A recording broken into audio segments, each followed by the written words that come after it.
Two recent fires in the area are bringing attention to a very important issue. Both fires caused damage, and one of those claimed a life. And firefighters responded to those fires and discovered that smoke detectors were not used properly at either home. Abigail Degler spoke with a firefighter, and she tells us what people can do to protect themselves. Well, Dana, Mike, it's always good to know your exits and to have a plan on how to get to them quickest. But firefighter Josh Settler highlighted having a smoke detector in your home could raise the chances of survival in a fire. The outcomes on one of them could have been a lot different if it happened at nighttime.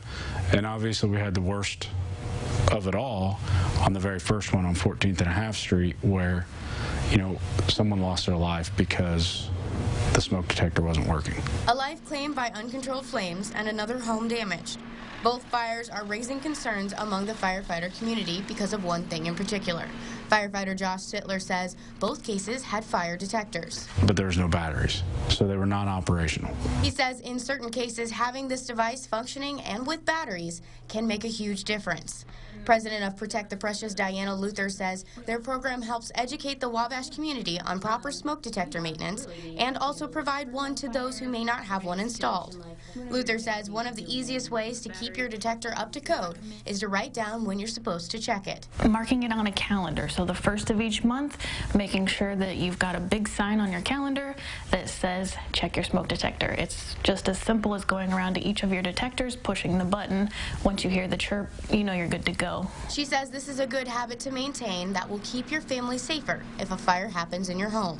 Sittler says in addition to this, changing your detector batteries every 3 months is the most effective way to make sure it's still working properly.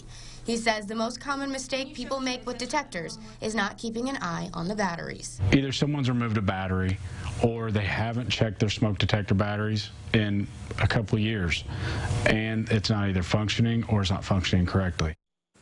Sittler says he has seen a lot of fires that could have caused a lot less damage if a detector had been used properly. He says Protect the Precious and most fire stations can also provide you with one if one is not available to you.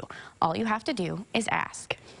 And speaking of that, if you need help checking or installing a smoke detector or you want to donate to the Smoke Detector Fund, please contact the Terre Haute Fire Department. That number, 812-244-2803, or go to the Facebook page, Protect the Precious.